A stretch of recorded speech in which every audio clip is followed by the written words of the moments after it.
বুঝতে পারবেন 2011 সালে মমতা বন্দ্যোপাধ্যায় ক্ষমতায় আসার পূর্বে বলেছিলেন যে ওয়াকফ সম্পত্তি সিবিআই তদন্ত করব, ওয়াকফ সম্পত্তি সিপিএম জবরদখল করে রেখেছে, আমরা যদি সরকারে আসি আমরা ওয়াকফ সম্পত্তি গরিব অসহায় মুসলমান যাদের পড়াশোনার নেই, ব্যবস্থা নেই, তাদের স্কুল কলেজ হসপিটাল আমরা তৈরি করব ওয়াকফ সম্পত্তির পয়সা দিয়ে। আমরা কি দেখতে পেলাম?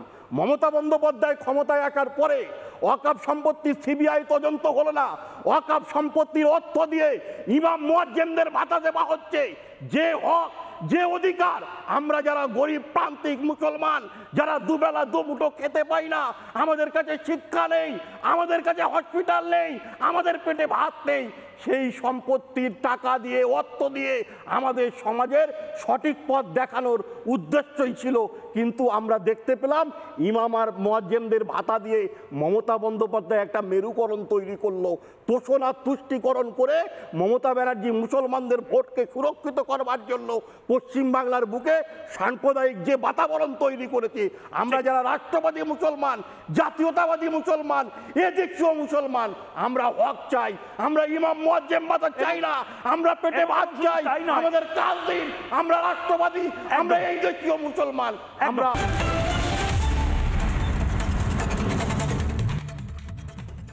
আমরা কলকাতাকে যদি বলতাম জ্যাম করব তো 50টা জায়গায় 2000 করে বসে যেতাম। সেটা এখন হয়নি, পরে কিন্তু হবে। বলে করব, বলে প্রথমে জেলাকে একটু টাইট করি, তারপরে কলকাতার 50টি জায়গায় 10,000 হলে কত লাগবে? বাস এরা আসবে কলকাতায় বসে চিড়ে গুড় পানি বাতাসা মুড়ি খাবে আর একটু বসবে, কিচ্ছু করতে হবে না। তো দেখবেন টনকটা কেমন নড়ে। সিদ্দিকুল্লাহ চৌধুরী সেদিন যা বলেছিলেন আর আজ শুভেন্দু অধিকারী যেটা পাল্টা বলছেন, এই রাজনীতি কি চলতেই থাকবে আর আমরা বোকা বনতে থাকবো? তৃণমূল কংগ্রেসের কথায় আমরা বোকা বনতে থাকবো? আজকে শুভেন্দু অধিকারী খুব বড় একটা কথা বলেছেন। কি বলেছেন শুনুন।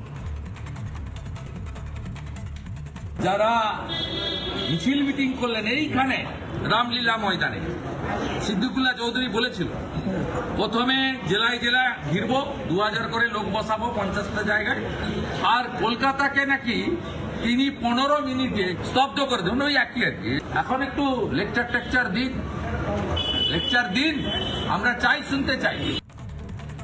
আমি প্রীতম দত্তর কাশেম আলীর কাছে যাব। কাশেম ভাই, যেটা হয়েছে খুব খারাপ হয়েছে। এই যে এই সিদ্দিকুল্লাহ চৌধুরী যে কথাগুলো বলেছিলেন না, তারপরে বেঘোরে আমরা দেখলাম, জাস্ট বেঘোরে, মানে হরগোবিন্দ দাস নরেন্দ্র মোদী নয়, নরেন্দ্র মোদী বা অমিত শাহকে আক্রমণ করছে বা তার চেষ্টা করছে, আমরা মানলাম যে তাও মানে কোনো একটা কারণ আছে। হরগোবিন্দ দাস একজন মৃৎশিল্পী, সিপিএম করত, জাস্ট ওয়াকফের জন্য বেঘরে মারা গেল। তার বিধবা স্ত্রী এবং ছেলের বউ, মানে চন্দন দাসের স্ত্রী এবং তাদের মা সেই সময় যারা জীবিত, মানে বাড়িতে আর কোনো পুরুষ নেই, সে সময় কি বলেছিলেন আমরা কিন্তু ভুলিনি। কাশেম ভাই, আপনিও শুনুন, আমরা দুজনেই প্রায়শ্চিত্ত করি, শুনুন।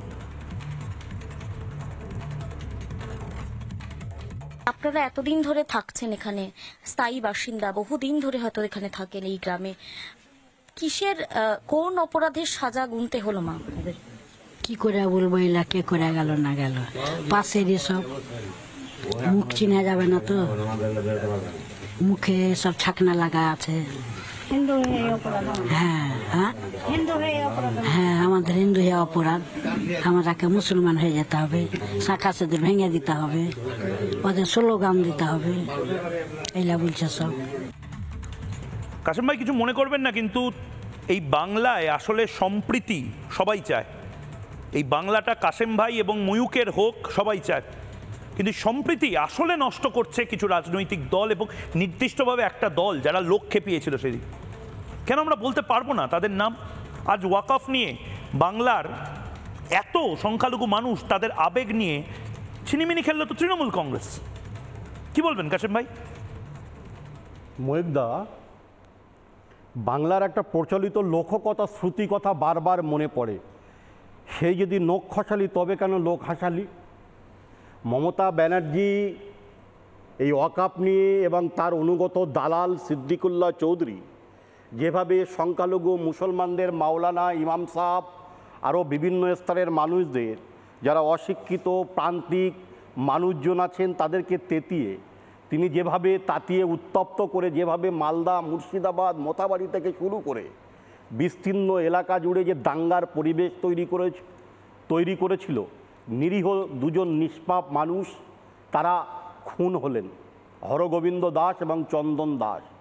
তারা রাজনৈতিক দল সূত্রে সিপিএম করতে পারে, যে সমস্ত সেকুলারের কথা বলতেন, ধর্মনিরপেক্ষতার কথা বলতেন, যারা টুকরো টুকরো গ্যাংয়ের কথা বলতেন, যারা বলতেন কাশ্মীর মাঙে আজাদি, আফজাল হাম শর্মিন্দা হ্যায় তেরা কাতিল জিন্দা হ্যায়, যারা বিভিন্ন স্তরে এই সমস্ত কথা বলে যারা একসময় বলেছিল কাগজ আমরা দেখাবো না, আমরা এদেশের নাগরিক, তাদের কিন্তু মুখ বন্ধ ছিল, তারা কিন্তু প্রতিবাদের স্তরে পৌঁছতে পারেনি। আজকে ওয়াকফ সম্পত্তি মুসলমানদের সম্পত্তি, কেন্দ্রীয় সরকার যে আইন পাশ করেছে দীর্ঘ 6-7 মাস হয়ে গেল, আজকে পশ্চিমবাংলায় সেই আইনের লাগু হচ্ছে না কেন? হঠাৎ করে মমতা বন্দ্যোপাধ্যায় সেই ওয়াকফ আইনের বিরোধিতা করেছিলেন, আজ সংখ্যালঘু দপ্তরের প্রিন্সিপাল সেক্রেটারি পিবি সেলিমকে দিয়ে বলতে হচ্ছে যে ওয়াকফ সম্পত্তি উমিদ পোর্টালে নথিভুক্ত করতে হবে। কেন এই কথাটা মমতা বন্দ্যোপাধ্যায় বললেন না কেন? যেমনটি মানুষকে বোকা বানানোর চেষ্টা করেছিলেন যে এসআইআর হতে দেবো না আমি বেঁচে থাকতে, আমার শরীরে রক্ত থাকতে, আর মুসলমানদের সমাবেশে সিদ্দিকুল্লাহর সমাবেশে গিয়ে এই মমতা বন্দ্যোপাধ্যায় বলেছিলেন যে মুসলমানদের সাথে আছে, এটা মুসলমানদের সম্পত্তি। আর কেন্দ্র সরকারের বক্তব্য কি? যে পশ্চিমবাংলায় ওয়াকফ বোর্ডের প্রায় 84,000 ওয়াকফ প্রপার্টি আছে, সম্পত্তি আছে, সেই সম্পত্তিটা সরকার স্তরে নথিভুক্ত করুন। গোটা ভারতবর্ষে এরকম ওয়াকফ সম্পত্তি আছে। আজকে পশ্চিমবাংলায় এই 6 মাস আইন পাশ হবার পরেও শুধুমাত্র উমিদ পোর্টালে 17,000 ওয়াকফ সম্পত্তির নাম নথিভুক্ত হয়েছে, আর বাকি সম্পত্তিগুলো নথিভুক্ত হয়নি কেন? আসলে আপনি দেখলে বুঝতে পারবেন 2011 সালে মমতা বন্দ্যোপাধ্যায় ক্ষমতায় আসার পূর্বে বলেছিলেন যে ওয়াকফ সম্পত্তি সিবিআই তদন্ত করব, ওয়াকফ সম্পত্তি সিপিএম জবরদখল করে রেখেছে, আমরা যদি সরকারে আসি আমরা ওয়াকফ সম্পত্তি গরিব অসহায় মুসলমান যাদের পড়াশোনার নেই, ব্যবস্থা নেই, তাদের স্কুল কলেজ হসপিটাল আমরা তৈরি করব ওয়াকফ সম্পত্তির পয়সা দিয়ে। আমরা কি দেখতে পেলাম?